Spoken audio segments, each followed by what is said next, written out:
యేసుక్రీస్తు నామములో మీ అందరికీ శుభములు తెలియపరుస్తున్నాను. Thank God. లాస్ట్ డే 31వ తారీఖున ఈరోజు దేవుని యొక్క వాక్యం వినడానికి కృప చూపించాడు. చూడండి, ఎంతోమంది ఈ దినాన్ని చూడలేదు.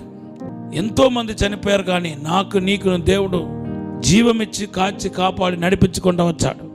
మన దేవునికి 2 చేతులతో కృతజ్ఞతాస్తుతులు చెల్లించాల్సిన వారమై ఉన్నాం. దేవుని బిడ్డలారా, ఈరోజు ఒక ప్రవచన వాక్కును మీకు అందించాలని చెప్పి ఆశపడుతున్నాను. మీరు చిగురించబోతున్నారు. ఆత్మీయంగా చిగురుని చూస్తున్నాను, ఫైనాన్షియల్గా చిగురు చూస్తున్నాను, మీ యొక్క ఫ్యామిలీ లైఫ్లో చిగురు చూస్తున్నాను. ఈ సంవత్సరం అంతా మిమ్మల్ని వెంటాడిన చెత్తబడి శక్తులు, మంత్రప్రగాలు, అంధకార శక్తులన్నీ లయం కాబోతున్నాయి. ఏ ఆశీర్వాదాన్ని సాతాను ఆపాడో అవన్నిటినీ దేవుడు రిలీజ్ చేయబోతున్నాడు. ఏ మేలు నీకు రావాల్సిన మేలును, ఆశీర్వాదాన్ని, అద్భుతాన్ని, స్వస్థతను, ధనసహాయాన్ని సాతాను ఆపాడో అవన్నిటినీ దేవుడు రిలీజ్ చేస్తున్నాడు. బ్లాక్ అయిపోయిన ఆశీర్వాదాలన్నీ కుమరించబడబోతున్నాయి. నీ జీవితం ధన్యకరంగా మారబోతున్నాయి. నీ జీవితము ఒక బ్రేక్ త్రూను తీసుకుని రాబోతున్నాయి. నువ్వు చూడు, ఇంకా 1-2 నెలల్లో దేవుని యొక్క బలమైన అద్భుత కార్యాన్ని చూడబోతున్నావు. ఆశీర్వాదాన్ని, విస్తరణ చూడబోతున్నావు. దేవుని బిడ్డారా, కనీసం ఈరోజైనా మీరు నోరు తెరచి మనోపూర్వంగా దేవుడికి కృతజ్ఞతాస్తుతులు చెల్లించాలి. మిమ్మల్ని, మీ కుటుంబాన్ని ఎంతో అద్భుతంగా ప్రతి తెగులు, కీడు, ప్రమాదం నుండి తప్పించుకుంటూ వచ్చాడు దేవుడు. మనం అనేక సార్లు చేసే పెద్ద పొరపాటు ఏంటి తెలుసా అండి? మనకు దేవుని యందు మనకు కృతజ్ఞత చెల్లించే అనుభవం లేదు. దేవుని బిడ్డలారా, కృతజ్ఞత లేకుండా జీవించటం అనేది పెద్ద శాపానికి కారణమవుతాయి. ఇశ్రాయేలు ప్రజలు చేసిన మొట్టమొదటి తప్పు ఏంటి తెలుసా? బైబిల్లో రాయబడి ఉంది. కీర్తన 106:12 వారు దేవుని స్తుతించారు.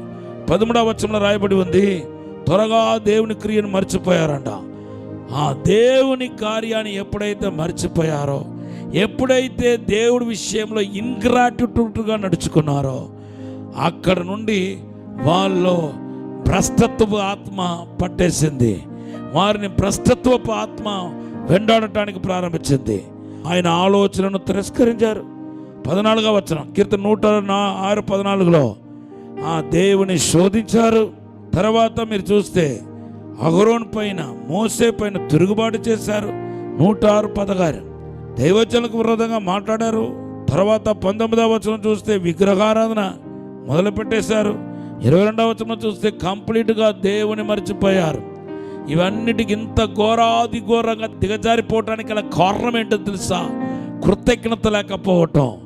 ఈ దినాల్లో కూడా చాలామంది దేవునికి నట్టు మనుషులు కూడా కృతజ్ఞత లేకుండా నడుచుకుంటున్నారు. దేవుడు అవన్నీ ఎక్స్పెక్ట్ చేయడండి అని మీరు చెప్పలేరు. 10 మంది కుష్ఠరోగులను యేసుప్రభు బాగు చేశాడు. ఒక్కడే తిరిగి వచ్చాడు. తిరిగి వచ్చిన వ్యక్తిని చూసి ప్రభు అడుగుతున్నాడు, లూకాసు వార్త 17:17 నేను బాగు చేసిన 10 మంది కదా, ఒక్కడే తిరిగి వచ్చావా ఏంటి? మిగిలిన 9 మంది ఎక్కడా, ఏమైపోయారు అని గట్టిగా స్ట్రాంగ్గా అడుగుతున్నాడు. దేవుని బిడ్డలారా, పరిశుద్ధాత్మ తండ్రి ఈరోజు మాట్లాడుతున్నాడు. అంటే ఎందుకు అలా అడిగాడండి? 9 మంది గురించి ఎందుకు అడిగాడు? ఎందుకంటే కృతజ్ఞత లేని వారు యేసుప్రభువు వారు దుఃఖ పెట్టారని మనకు అర్థమవుతుంది. వాళ్ళు నొప్పిగా తయారయ్యారని మనకు అర్థమవుతుంది. నీ జీవితంలో మేలు చేసిన ఏ మనుషులు మర్చిపోకూడదు. ఏ చిన్న మేలు చేసినా వాళ్ళు మర్చిపోకూడదు. వారికి నీ వంతు సహాయం చేయాలా. ఆత్మీయంగా, భూసంబంధంగా నీకు ఎవరెవరైతే సహాయం చేస్తారో, ఎవరెవరైతే ఆత్మీయంగా నడిపించారో, బలపరిచారో, నీ కొరకు ఎవరైతే ప్రార్థన చేస్తారో వాళ్ళకు కృతజ్ఞత గల హృదయంతో వాళ్ళకు థ్యాంక్స్ చెప్పాలా. నీ వంతు వాళ్ళకు సహకరించాలా. దేవుని బిడ్డల సేవకులైతే కానుక ఇవ్వాలా, తప్పులేదు.